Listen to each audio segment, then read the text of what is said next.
Ha mi cwnioch eich ddíis an y Montreal Tamara agos Rodrigo pure agos brahad a hante le cialan gymalwaja di tu siar liois agos get na chel cial chill ich an ruimse ha kolach gevel cial rwyd agyn sonritja agos gymasnog an rys na balchen gan bwnsyn agos ha fysroch ag yfarwch acym yn sio na chacym I haast y ddysg chai sio chamal fwym gondras de hyn agos hysyn gyddoch de hawn.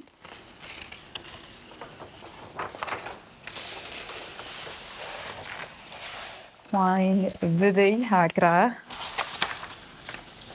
Oh wow, sio sio. So a sio y gra 29 borf, 30 borf agos yn cial a hawn rys yn dda chroich tu siach tu ha sio gyddoch iontoch ha cial yn lad gydda gyda barafas agos ha lan isac ydych yn achanylysam yn fi iol isac ydych cial sio a ha dylaidash siag gynalichen chwn yn dda chroich a ha rytyf chile mynabion. Machal sy'n snog.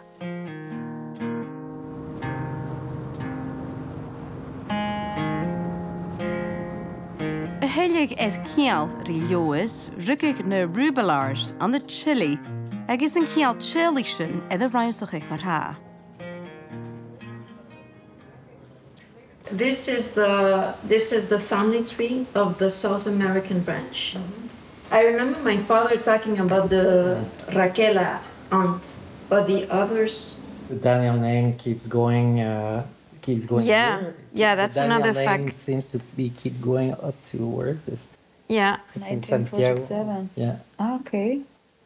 And we have an uncle also in Brazil named Daniel, and the name Alan also. So actually here as well, the Margaret. in the 80s, that's still a very, very Scottish name there. Yeah, all those peoples are, most of them live in Chile, an uncle in Brazil, and another uncle in France.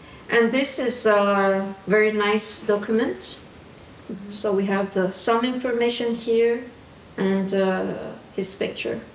This is actually the Chilean document of identification. So this is Daniel Morrison who moved to Chile. Yeah. Yeah. It's quite a moustache he's got, isn't it? Yeah. That's fantastic.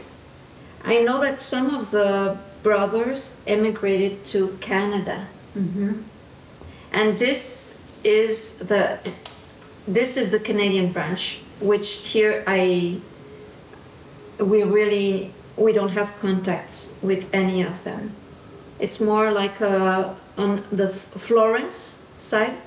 So she did all this research, and all those people, I guess, are living in Canada. Right. But we're not in touch with them. Okay, well, I have a document here for you. It's quite sweet. Well, I'll let you decide if it's sweet, but it's another document with some information on it. So, I didn't tell you, my name's Anne McCoppin, but actually my maiden name's Morrison. So, Okay. I was Anne Morrison. So that's me, this is you guys. Your dad, my dad, and then we can trace back 6 generations to crofts that were neighbouring crofts. So 6 generations back, our family would have been neighbours in the same village. Oh, wow. That's great. Yeah. Okay. Not a blood relation, but they would have known each other. And there's Daniel. There is Daniel, yeah. That's a Okay. better picture. It's a great picture of him. Yeah. Okay, wow. And actually, seeing a picture of your father here makes me think that he's very, very Hebridean looking. Oh, yes? Yeah, definitely. Oh, Yeah. okay, wow. Thank you. There you go. Yeah, that's awesome. My Chilean Montreal neighbours. Yeah.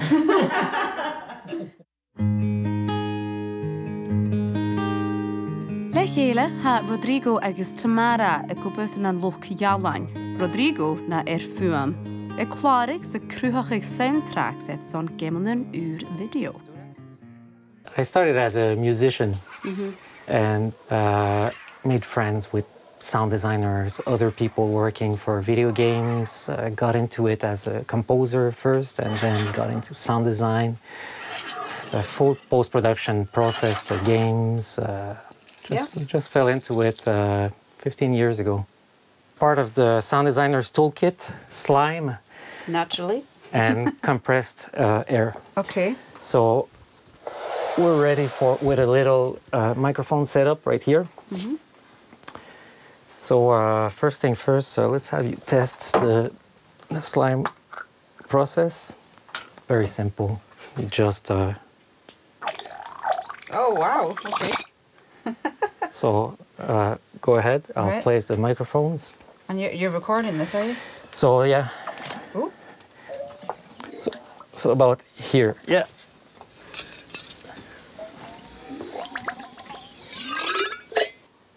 Pop. This is cool. You do this for a living? I do this for a living. Looking for here? What? Just slimy creature sounds that are going to become tremendous beasts. baddies. Baddies, yeah. The baddies in the games. Exactly. So. This is cool. You do this for a living? Oh, edit that out. For a living. Yeah. This is cool. Oh no, you're not using that.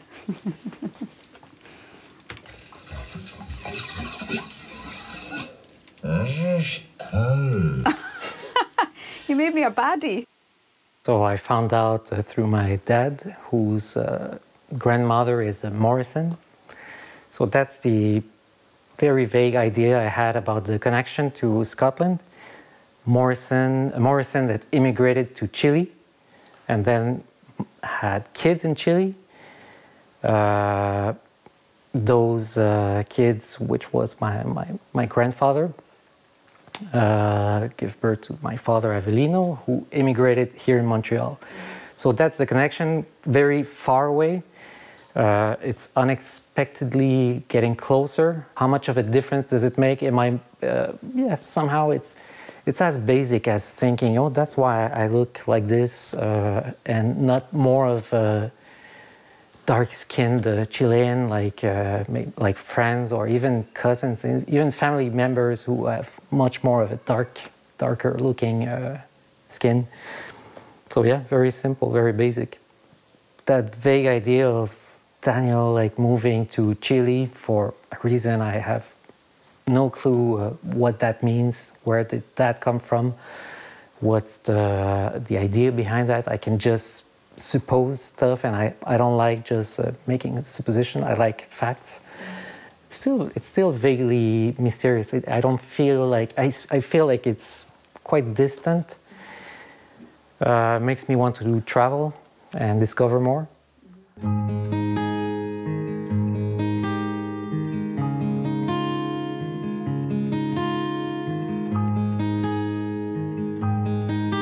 Bavistka Tamara a bhí gopus go professionte na banach leisiche. Ach, och an bacan bleonich an cheanta I go jalabachig fualf. Iavayan backe minachach.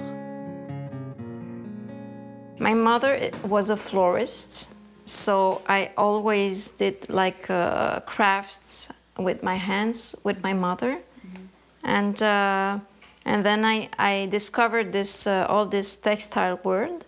And I really fell in love with embroidery. And what I love is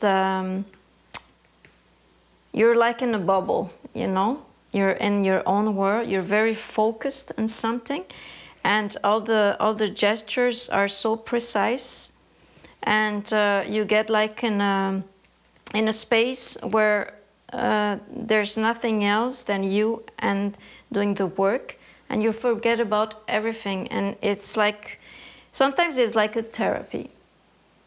I have a pleating machine, and to make smugs, and I want to try to make some shapes and to make dyeing also. Okay. So generally, I do samples, and I just, you know, experiment and play with it and see what I can do with it. This is a supply for a gold word technique, but now I'm using it like a little bit out of the tradition. The work is very lonely, but I really like this aspect of just being like, you create your own world. And it's all about also creating beauty. For me, it's very important. So sometimes it's really hard for the eyes. You got that first time. Yeah. Yeah, it's really tiny. Yeah, really, really tiny. But I really like to work with tiny materials because the effect is really amazing, and you need really a lot of patience.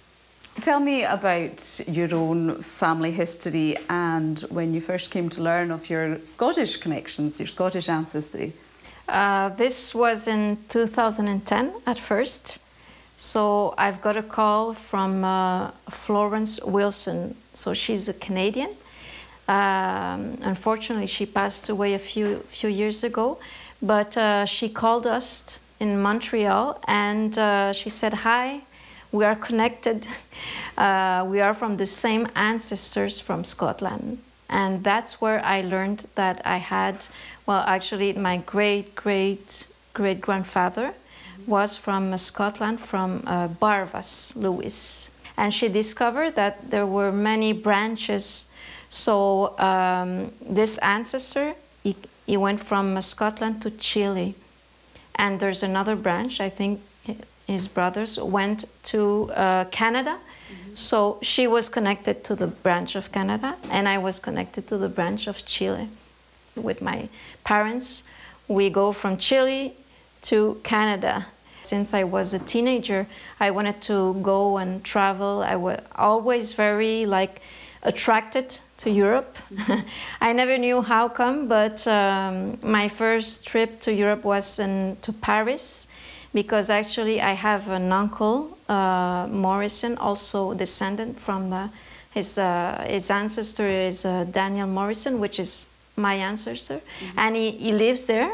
And I went to visit him because I didn't know him.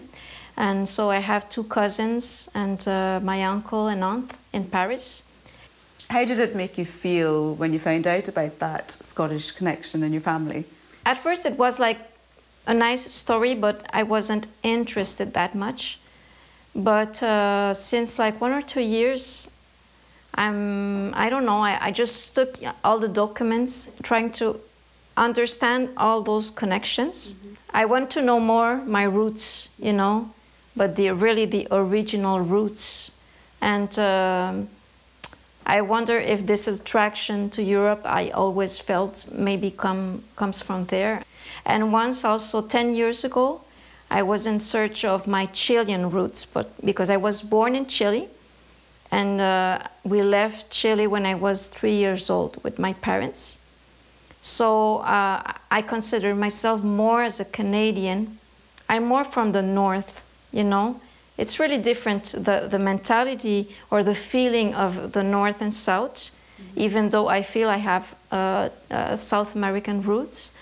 But my head is more like this, you know, of the north. And it was your father's grandfather who was from Lewis. Can you tell me a little bit about that? How much do you know of that? Well, he was from Barvas, and he emigrated with his parents. I know that he lived in a small village in Chile, and but we didn't have much information about him. This is a mystery for me. Why my father didn't talk about his grandfather. Maybe because they weren't in touch so much, because it were different cities, or maybe they were just not in contact. I don't know, but I never knew that I have this Scottish ancestor. You've never been to the Isle of Lewis, but you're planning a visit there soon. Yes. What are you expecting from that visit? I think I will switch to French now. Okay, sure. It will be easier for me. Alors, en janvier, j'ai regardé un peu des informations sur l'arbre et j'ai regardé l'île de Lewis et j'ai regardé un peu et ça m'a semblé un peu difficile pour moi d'aller là-bas seule, sans connaître personne. Alors, j'ai abandonné, j'ai laissé de côté l'idée. Ensuite, vous m'avez contacté. Et là, j'ai fait « Oh, yes! » Parce que c'est comme pour moi le signe que, oui, c'est bien que j'aille dans cette direction. Et je pense que c'est un bon moment pour moi d'aller visiter l'Écosse pour avoir vraiment plus d'informations, mais aussi pour voir c'est quoi la vie là-bas, à Barvas. Comment ils vivaient, comment un peu à la recherche de l'histoire, à la recherche du passé, pour me sentir peut-être plus connectée avec cet ancêtre.